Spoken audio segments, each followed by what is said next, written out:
Morning, folks. This is Brian. We played Elderath last night. We actually played Elderath 2 weeks ago. So if you've noticed, it's been a month since I did my last Elderath game. That's because 2 weeks ago I was at Gen Con.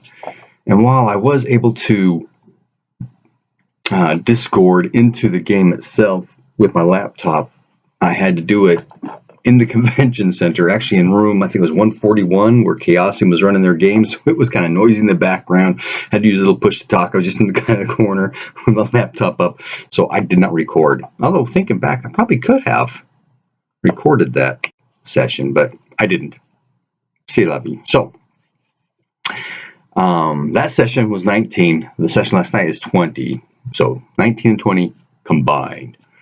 19 started with Elderath, the 5th day of the 3rd week of Tar, which is the 7th month. And we keep track of these dates because we have merged the RQIII and the RQG stat training mechanics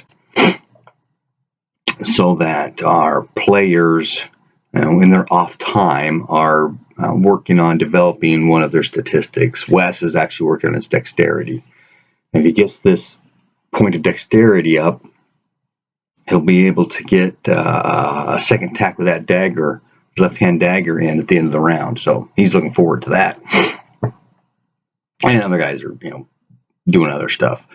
But by merging the mechanics, we figured out it's going to take so many days before you get your statistic increase roll. And so that's what we're tracking, all the dates and the time and stuff like that. So anyway, session 19, Rufus, Burns, and Michael, all the paladins, they leave Hamlet. The village elders left in charge. We have about a week of downtime where some people are studying stuff, some are helping the village because the village is continuing to recoup from the skeleton attack. And I think Wes was studying his Find Familiar scroll, but I don't recall Familiar Law scroll because we merged the spell law from ICE's Rollmaster game system into our RQ3 game.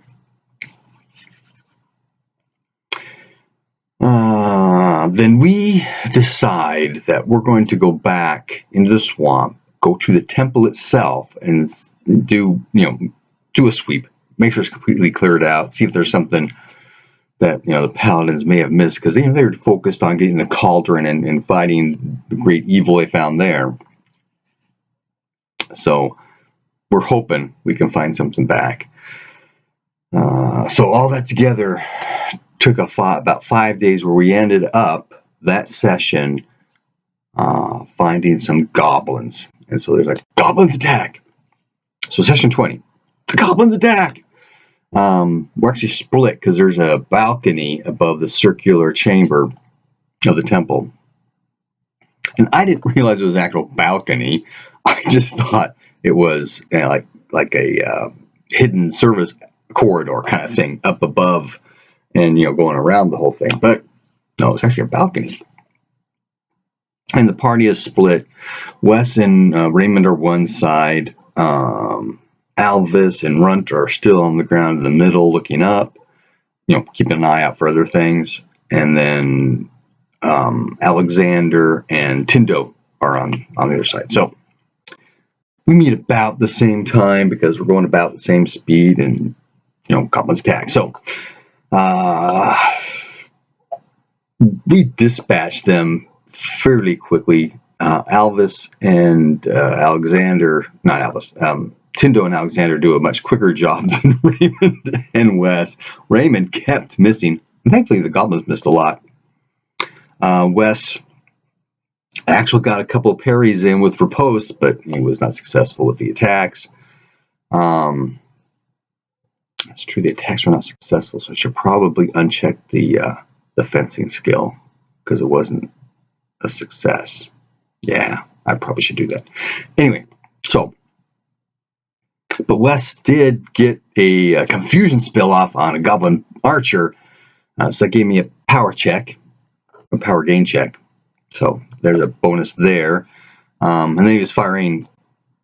Well, he fired twice the shock bolt. The first time was a special, so that did some damage. But just a D4 straight up is not going to be able to get through these guys' armor. I mean, they're wearing heavy leather or something, right? So on the average, nothing's going to get through.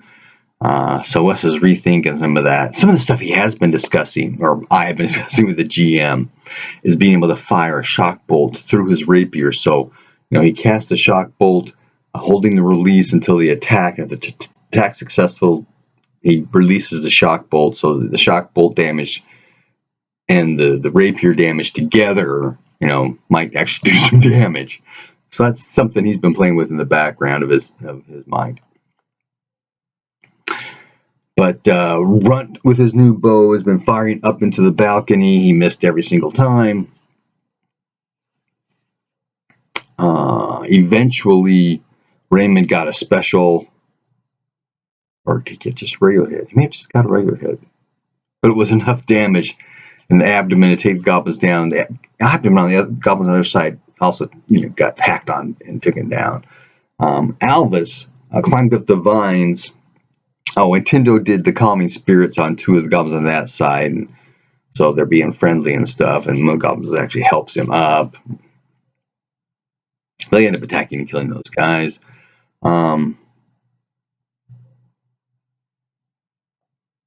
Alvis then comes around the long way behind us, swaps places with Wes, and at that point, Wes just does a sleep 7. It took him 3 tries, to try to sleep 10 first. They knocked down to 7 because one of the goblins went away. There's only 3 left, so we did sleep 7. It took him a couple times to get that off, and then successfully got those 3 to sleep. They dispatched the goblins quickly, and then they head down to the library. Oh, a couple things from session 19. We had brought a mule with us because we're hoping, to salvage stuff from the temple, and we wanted, something to carry it out for us, right? Well, we end up leaving the goblin in the, not the library, but the room next to the library, while we're searching all the various rooms around the area. And towards the end, Wes hears something, so he's watching, through the corridor kind of thing to see if he sees anything. Doesn't. Turns out goblins had taken our mule and taken up and gone through the swamp. Eventually we catch up, see them, but they're dead, splashed with acid, and the mule is gone. Raymond does some magic and is asking that he wants his mule back. The dragon comes back, drops the mule from the sky. Broken mule everywhere. Raymond tries to do healing on it, but it's not enough to recover the mule. So he's all upset. And it's kind of funny. But there's all kinds of stuff down there. There's real plumbing. Like these guys know anything about plumbing, but West may. But it's silver fixtures and that kind of thing. They did find some fancy silver plate with gem incrustations. And it's ancient as well, encrusting. Plus it's ancient well, so this can fetch some significant money. It turns out it was about 300 to 400 gold worth of these plates and silver flatware stuff. So we had gathered that up from like a kitchen and some other places. We had talked about stealing all the silver bathroom fixtures, but we never got that far. Trying to take it apart would have been difficult. So also, before they got to the temple, they spied a pool of acid that had killed some goblins. Do we know it was goblins? It had killed a couple of people, and Ron had gone to, or maybe Albus had gone to investigate it. For some reason, I get those two confused all the time. But that was last time. So, goblin attack. We dispatched them. We go down to the library. We actually hole up in the library because that way we have just one access. People recover their magic points. And we do a search of the library then. And then, of course, during the night when people are on watch, they can do more searching, looking for anything we can salvage from the library. And Runt was able to retrieve a book from a bookcase just before Alvis accidentally pulls the bookcase down. He got a fumble and got a crit, so that happened. The book, Raymond recognizes being in Elvish. So we wrap it up, put it in the chest with the plate and the silver, and nobody else finds anything else the rest of the day or rest of that night. Next morning, we go down. That's right, we go down to the river in the barge. There's some discussion about going upstream or downstream, and after some discussion and looking at the map, it looks like upstream would eventually just come to the surface because the river is coming from the south, and that's what it looks like down here. Is the river upstream is going south. So is there some value there? Yeah, possibly. But we also want to check out, where does the river, pop up kind of thing. But looking at the map again, it's just going to be eventually north is going to come to the surface as well. But anyway, so we investigate, and we discuss the fact that when we get close to the bridge where the graveyard and the vampire are, that we're going to knock out Alvis and tie him up. And so that's all discussed. And so we go downstream, we get to the bridge, we knock Alvis out, tie him up. Wes is standing by with a sleep spell just in case. Under the bridge and further down through, we come around by the area that had the bath area that was in the under moat house, for lack of a better word. And further on, we come to that other place where the room had collapsed down with access to the river, where we had run into the lobstrosity that I guess maybe the third time at this point. And we continue on down. Eventually, we come to this place where there's two spears stuck in the side of the wall, and a ragged end of a rope hanging. And there's a skull hanging from the bottom one, and the skull's kind of upside down. So we kind of pieced together, okay, this was probably a signpost, right, with the skull in the middle, danger, don't go any further kind of thing. But we do go further. Eventually, we do come to a ring set in the wall, so we tie off to the ring. And we've only got 2 pieces of rope, so we go about 100 feet further on, and with the lantern we see another 60, and we start hearing the noise of a waterfall kind of thing. So we're all afraid that eventually things going to waterfall down, right? Well, from what we can tell, and Brunt got a special success on his scan for this, that there's a waterfall in front of us coming down to the river we're on. And there's some stalagmites there and stalactites up on top.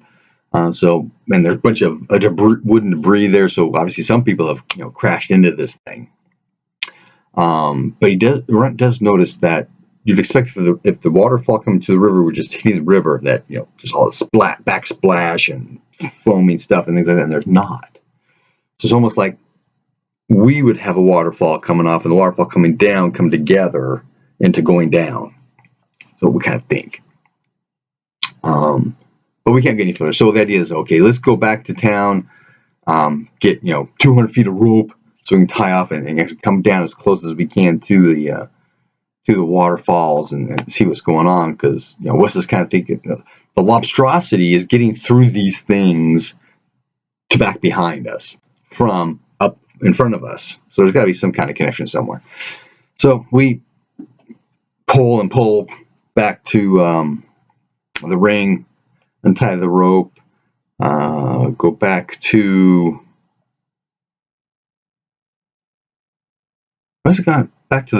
the bridge with the dock, because we tied off the barge. We got to the surface and head towards the campsite on the bluff just outside the swamp.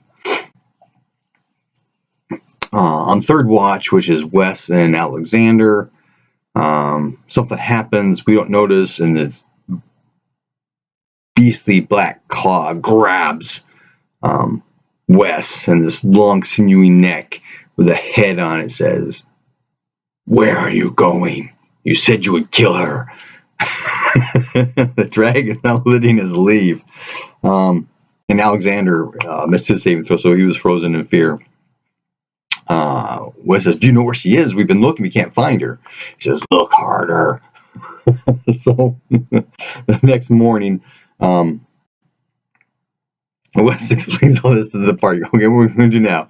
So some discussion. Maybe we should go to Hamlet anyway and see if we can't get the druid to help us, find the dragon eye, and or the witch, because they should be together, right? Oh, I didn't mention that, did I? In session 19, two things happened. There was another adventure party on the bluff that we were at, bluff camp out that we ran into, and they told us about a witch controlling a dragon using his eye. And some of the party remembered that the dragon was missing an eye. And when we ran into the dragon in the swamp, oh yeah, when there was the pool of acid that Alvis went to go investigate, the dragon was sitting behind us. And Wes spoke to it. I don't remember now what Wes said, but the dragon told them that the witch was controlling him with his eye, and that he'd be very grateful if we were to recover that, or something along those lines, right? So we got this side quest in the back of our heads to find the witch and get the eye back, right? Okay, so dragon says, "You're not leaving until you get me the eye." So there's discussion. Okay, do we go to the druid to get some magical help on locating the eye or the witch or something, or do we just head back? And because we're thinking it's got to be the alchemist lady. She's the only witch we've seen in the swamp, other than perhaps Jane, the girl who had absconded with the lumber camp guys to wherever she was going when they got captured by goblins, and then she went further on, hooking up with the goblins and further south in the valleys, the mountainous valleys.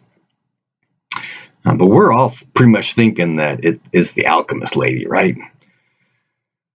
So we go back into the Undermoat house,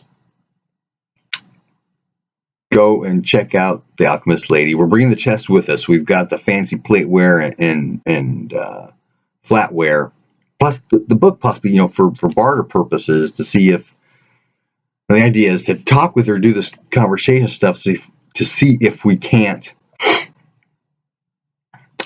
get her to give us a tell that she's in fact the witch, and then we try to take her out, right? So we're doing this, and Wes is thinking, okay, this is, as we're showing her all the stuff in the chest, she's being distracted by Raymond. Wes is going to cast a Lord Sleep spell on her, and we're all thinking she's got to have some kind of magical protection up. This is going to fail. Albert's going to come running, and we're just going to TPK right here. We're all thinking this, right? And even Wes is going, this is not going to work. I've got to try. This is the only thing I have. And while Wes tells us, okay, once she's distracted by Raymond, Wes is going to cast the Lord Sleep. And so Raymond is doing the distraction part, but then says, but Wes can tell you more about it, having thought, I was just discussing casting the spell, not that I was actually casting the spell. So all attention comes to Wes. Wes drops the spell and then explains to her some of the things that Raymond was able to decipher from the book with a little bit of Elvish he knows. It seems to be dealing with storing spells and possibly storing power, that kind of stuff. And so Wes explains that. And somewhere along that discussion, she says, Westland, what have you brought me? And Wes actually recognized that voice from somewhere. And when we had discussed, later, it must have been before, we were asking her about, amulets of protection from dragons, trying to get a reaction out of her. And Wes and I think it was Alvis or Runt, got special successes and noticed a change in her visage. He said that the expression did not match the body language, and that maybe there was some kind of illusionary cover going on. And so at that point, Wes thinks, okay, this is in fact her. But then this Westland would have brought me first, calling him Westland, because nobody knows him as Westland, right? And then recognizing the voice, okay, something's different, something's wrong. And Wes is just pulling his hair out, trying to figure out what's going on.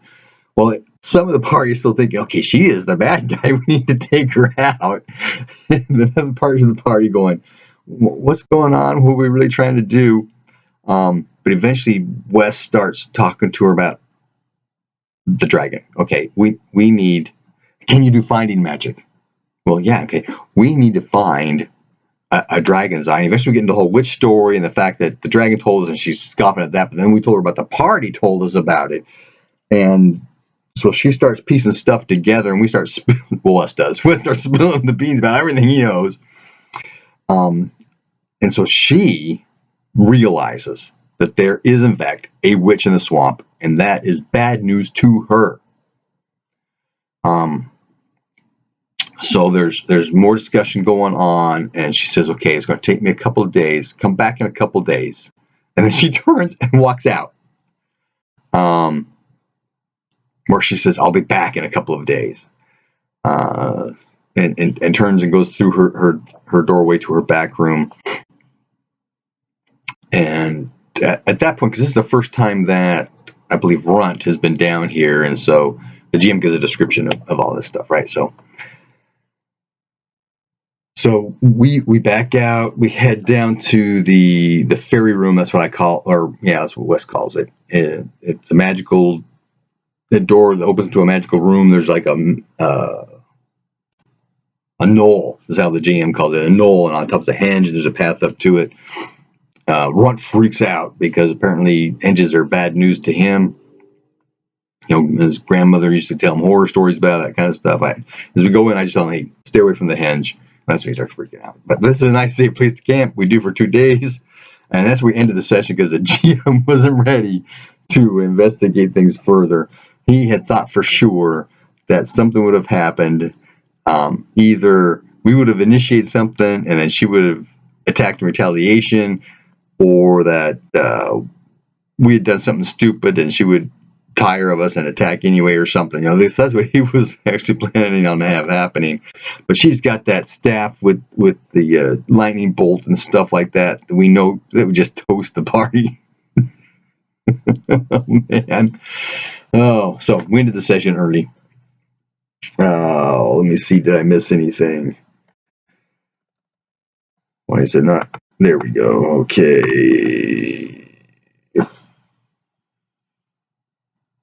Yeah, so she is going to come back with some way of helping us, you know, locate generally where this witch in the eye should be in the swamp, in which case we can then pursue that side of things, and we'll see how things turn out then. Happy gaming.